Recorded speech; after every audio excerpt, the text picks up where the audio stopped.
This narrow strip of land is the only land route connecting the Baltic states to other NATO countries. The borders of 4 countries, Lithuania, Belarus, Poland, and Russia, converge here within a radius of only 30 kilometers. This is the Suvalki Corridor, also known in the Western media as Putin's next attack site.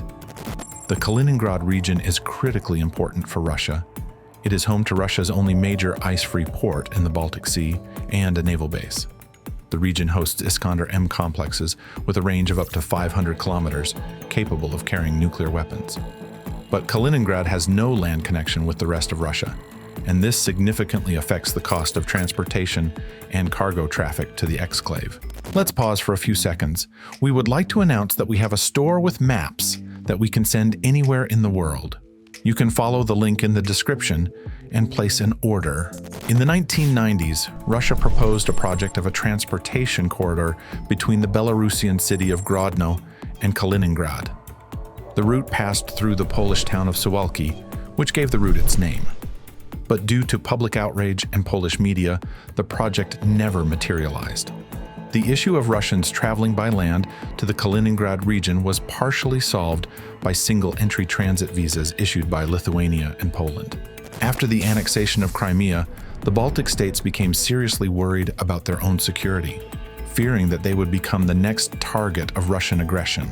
According to a computer simulation by the RAND Corporation think tank conducted in 2014 to 2015, in the event of a potential war against the Baltic states, Russia could take over all 3 countries in 3 to 5 days. The decisive blow could be struck in the Suvalki Corridor area. It is only about 60 kilometers long. There are 2 roads and 1 railroad. Therefore, having seized it, it will be easy for the potential aggressor to cut off the Baltic states from the rest of Europe. Another important circumstance is the balance of military forces. NATO has no army of its own, except for the Rapid Reaction Force, which numbers only 40,000 people. A significant part of these forces is based in Germany and Poland. The 3 Baltic states each have only about 1,000 NATO soldiers, and their own armies are few. Therefore, according to the RAND study, in the event of a ground operation, Russia and its ally Belarus would have a significant initial military force advantage. NATO's defense plans allowed for the temporary occupation of the Baltic states and their liberation by alliance forces only after a period of up to 180 days.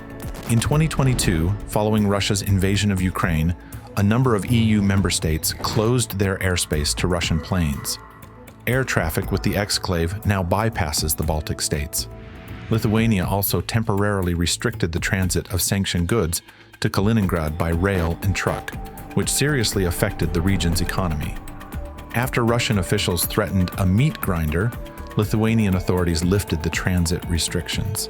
Following Russia's retreat from Ukraine's Kyiv, Chernihiv, and Kharkiv regions, many NATO leaders visited the liberated territories and saw exactly what the Russian occupation was like. According to Estonian Prime Minister Kai Kallas, her country would be completely wiped off the face of the earth in the event of Russian aggression. She called on NATO to reconsider plans to protect the Baltic states from possible aggression. In 2022, at the summit in Madrid, NATO adopted a new security concept in which for the first time recognized Russia not as a partner, but as the main threat to the existence of the alliance, and decided to increase the grouping of reaction troops from 40,000 to 300 by the end of 2023. Experts at the British think tank Chatham House believe that the military significance of the Suvalki Corridor has diminished since 2014.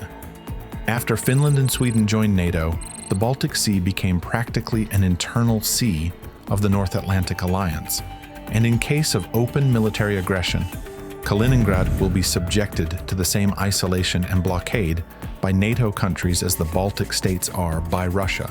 But for now, Russia has been at war with Ukraine for 2.5 years, and NATO has already increased the number of special reaction troops to 500,000. Do you think such a conflict is possible in the future? Write in the comments.